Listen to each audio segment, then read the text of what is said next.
They went out there to kill that girl. A young woman, a secret affair, a chilling diary entry predicting her own murder. Samantha Dean was 7 months pregnant when she was found shot to death in her car. What looked like a drug deal gone wrong was actually something much darker. A cold-blooded murder for hire plot orchestrated by someone she trusted the most. This is the story of Samantha Dean, her life, her death, and the disturbing secrets that led to her murder. Welcome to Docket 187. Welcome to Docket 187, where every corner holds a secret and every street tells a story. From unsolved mysteries to chilling crime, we dig deep into the dark underbelly of the urban life. This is the only place where every detail matters. Come join us as we uncover the truth behind the headlines. This is where crime meets the city streets. It was February 4th, 2015, just after midnight. A Bristol County Sheriff's deputy was patrolling a shopping center parking lot and came across something unusual. A black Dodge Charger, sitting alone. Inside, 29-year-old Samantha Dean, a victim service coordinator for Cal Police Department.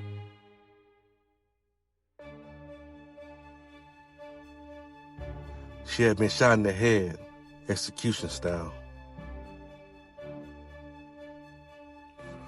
What made this even more tragic? Samantha Dean wasn't just murdered. She was 7 months pregnant.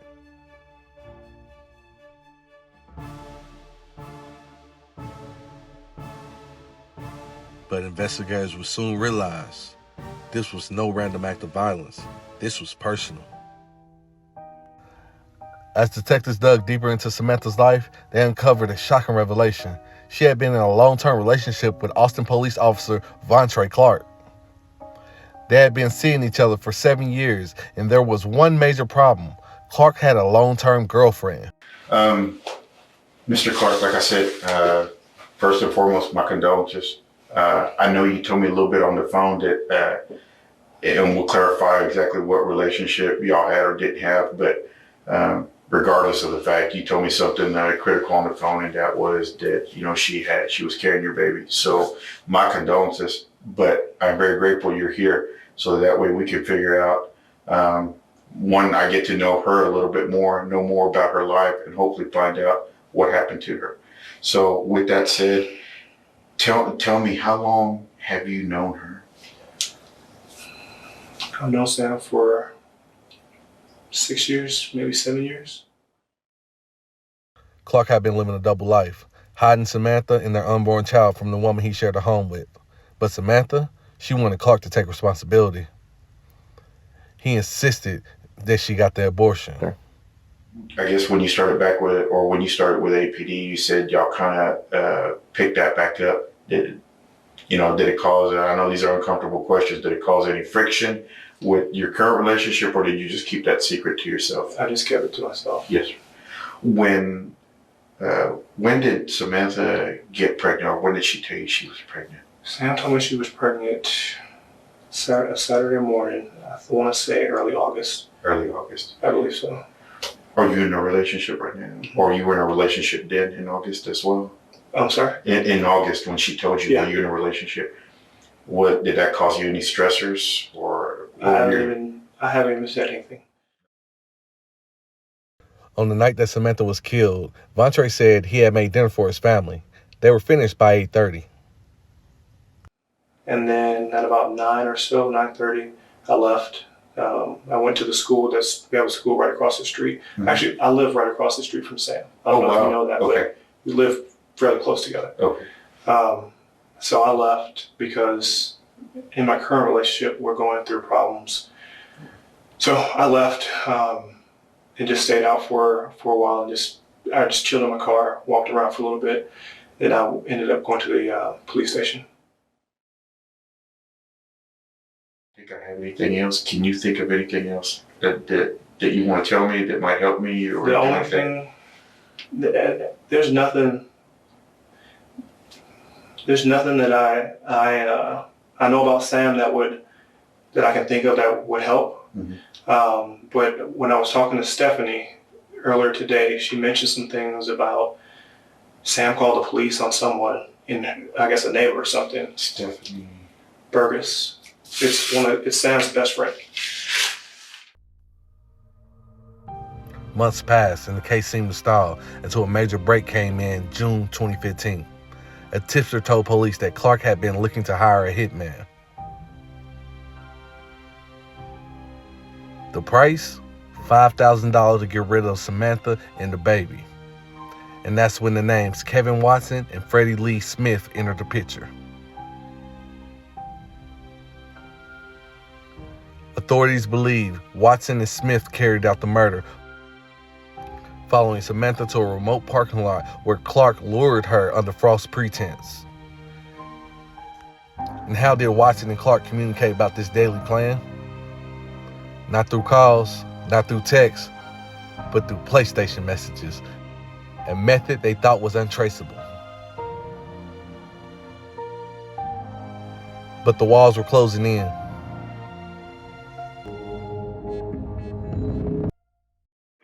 Yeah, what's up? Bro, I got it. What's up? The phone. Yeah, I already know. So we need to change numbers, pretty much. You know what I'm saying? Yeah.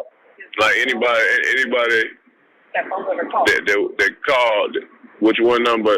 I talked to Kyla and I talked to you. Yeah. All for that? Yeah, you remember? Because I was looking for your house. Fuck. That you know a lot more than what you're telling us. It's very apparent through the phone conversations you've had with Kevin, through your behavior, through everything else, that you know what's going on. What we're asking today is we want to know what these other people did, what he saw them do, what he knows what they do. That's what we're asking. What they told him. What they've told him, because he knows on the phone calls we've recorded, he's mentioned their names. He's talked about, putting the pieces, they talked about, they're not putting the pieces together yet. They're not linking you to these people yet. There's a lot of stuff that was talked about in phone calls that leads us to believe he knows about what happened 5 days prior to them going to Bastrop and sending that threat. I don't know his real name, but that he was married and I guess he got that girl pregnant and she didn't want to give it up. Okay, and when you say Treasy, what?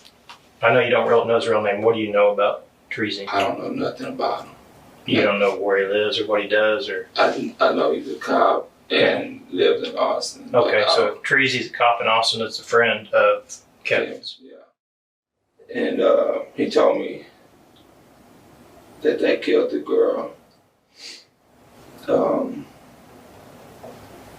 don't know. Did he tell you who actually pulled the trigger? No, he didn't tell me who. You just said they? Yeah, they went out there and to kill that girl.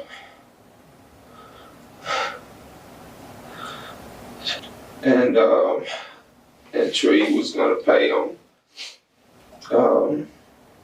some money to do it. I don't know if he did or not. Did he say how much he was going to pay him? I think $5,000 a piece or all together? I don't know. I don't know. And that's what he told me. So they basically told you that they just went out there. They went out there and killed her. Yeah. They being Kevin and Freddie. Yeah.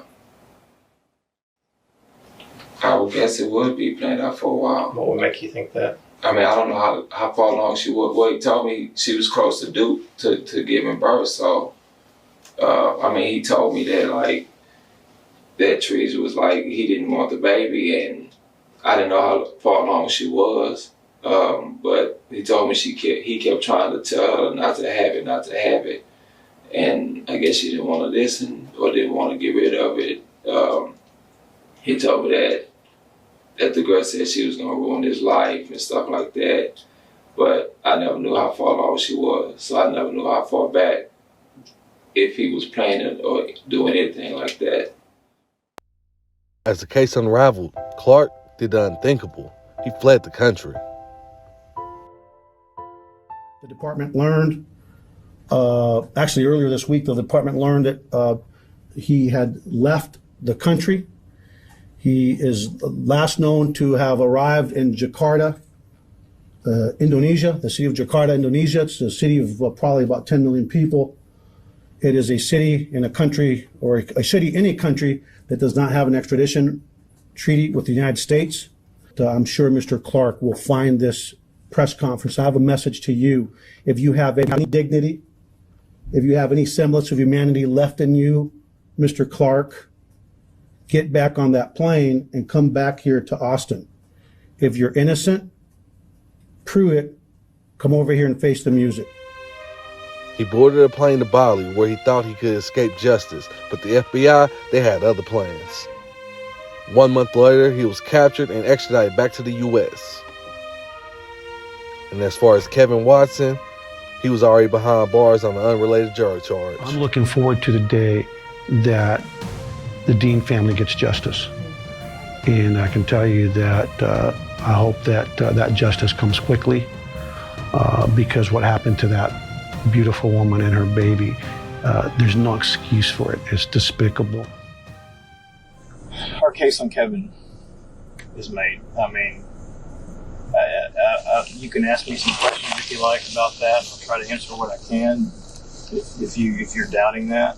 You're saying phones that we used in something like this? Yes. They contacted the victim that night to arrange a meeting at the murder scene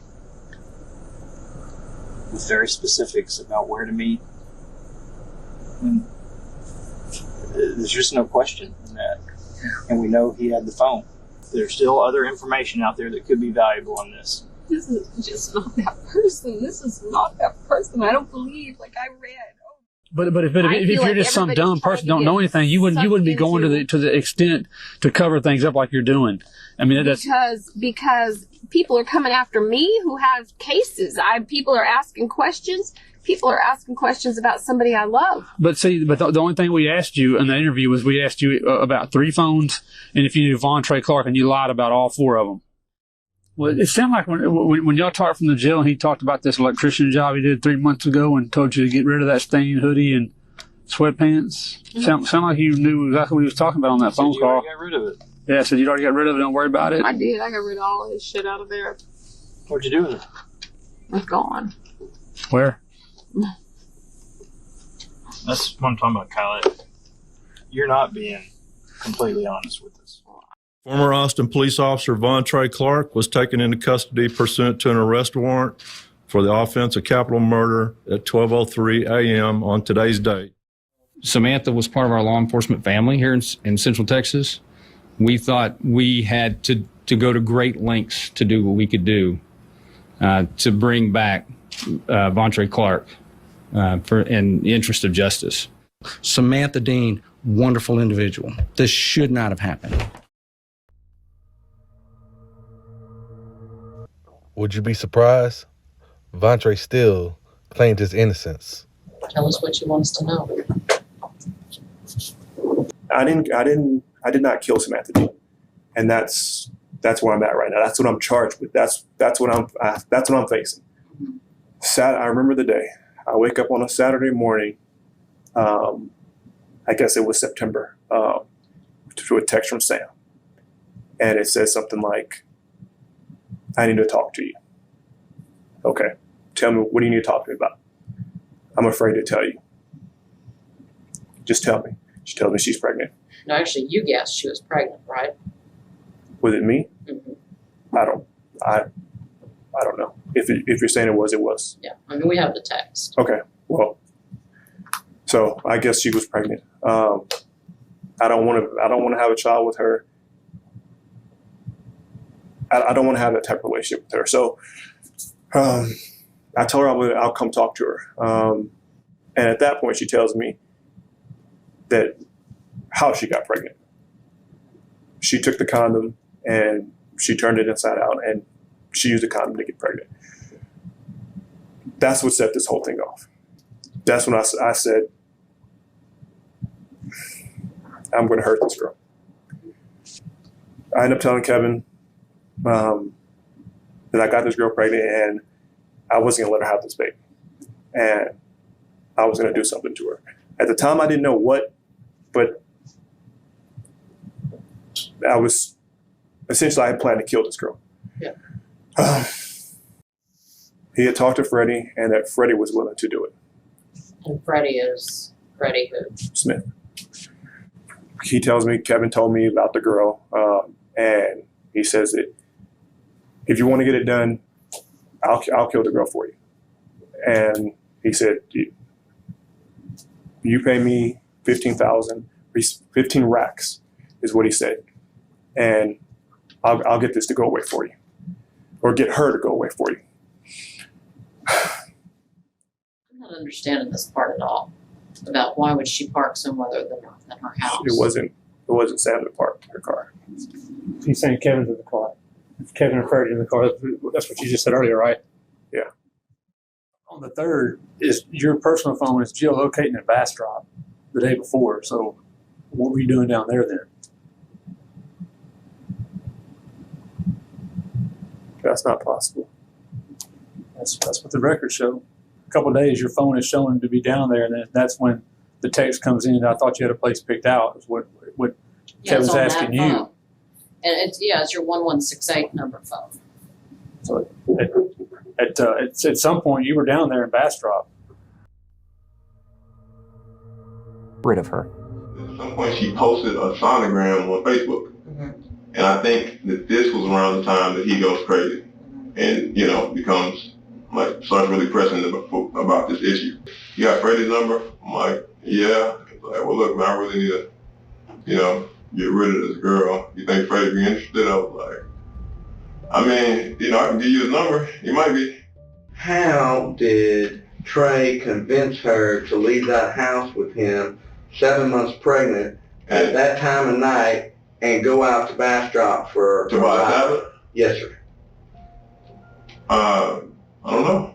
I don't know. As far as I know, he was meeting us under the guise of buying a tablet. That's what I do know. And Freddie's like, this fucking guy. And he, jokes about him, panicking and all that stuff a little bit. And he tells me about how he was in the backseat and he shot her twice. Bam, bam. And then Trey wanted the gun. And then he handed Trey the gun. And Trey he said something crazy and then shot her once. And that's pretty much what happened. And he's like, that's why we couldn't find the third fucking case, because this guy can't even find a case. When you say Nick said something crazy, any idea what that would be? Do you remember it all? Something like fuck you bitch or something, some TV shit. Something that people don't really do. Let's go back to changing clothes. Right. At some point we got another case. Right. This is where we find it. Okay. Wait for it. Wait for it. I'm sorry. So yeah, then the clothes he changed. So when he pops up the thing, he's like, oh fuck. The casing, what the fuck was the casing that was in my pants? In your pants. Fucking moron. Right. On the side of the damn on the driver's side from when Trey was driving the car. It fell right here. Oh, in your car? Right. So when we hopped out the car at Freddie's house, I looked down, I'm like, fucking gun right here. And you'd already gone to Bastrop? I'd already gone to Bastrop and came back. Freddie's making fun of Trey because he's the worst fucking criminal anybody's ever seen. It's pretty much what it amounts to. He's like, this guy, he's fucking jumpy, he doesn't know what the fuck he's doing. He's just fucking scary. He's a really bad crook. It's the reason why you're a cop and not a crook, because you're a really bad crook. One of those things. We're sitting right here at this light. Yeah, that's what I was talking about, because it doesn't look like we're going anywhere. We're waiting to see if there's any cars, so we're taking a left. Shoes. Just want to make a U-turn here, AJ. Have you ever heard there's an old saying that 3 people can keep a secret as long as 2 of them are dead? You ever heard that saying? I've heard it before. Okay. So we didn't just by accident show up 4.5 years after a murder and arrest you. We obviously received information from somebody. So you have an opportunity to talk about this today. And whatever information you receive is not, it can't be, if y'all are charging me for this, it can't be accurate because I had nothing to do with it. Even though In December 2019, VonTrey Clark pleaded guilty to capital murder. He was sentenced to life in prison without parole. Kevin Watson also took a plea deal, receiving 35 years behind bars. And Freddie Lee Smith sentenced to life in prison without parole. But even with the convictions, Samantha's family is left with nothing but memories and the pain of a future stolen. I don't like the word closure, because closure to me means that everything has been taken care of and we would go back home and Sammy would be there and Maddie would be riding around on her bike, but that's not the case. What this is a resolution.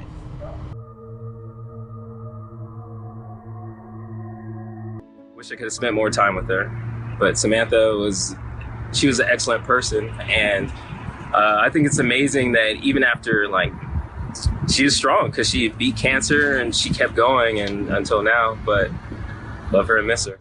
Every time that I saw her, especially with her baby bump now, I'm gonna miss her because everybody knew she was gonna be an outstanding mother. Samantha was special. She was the most delightful and goofy person who consumed her body weight in sugar every day. She won't be remembered as a statistic. She won't be thought of as Kyle Police Department Victim Services Coordinator whose life was taken. She will be remembered as Samantha Dean, friend and family. Everyone tells me as time passes it'll get better, but I'm just not feeling that right now. I miss her so much.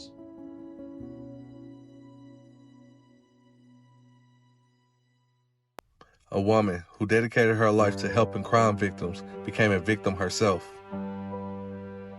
A police officer sworn to protect, serve, instead plotted to silence and kill.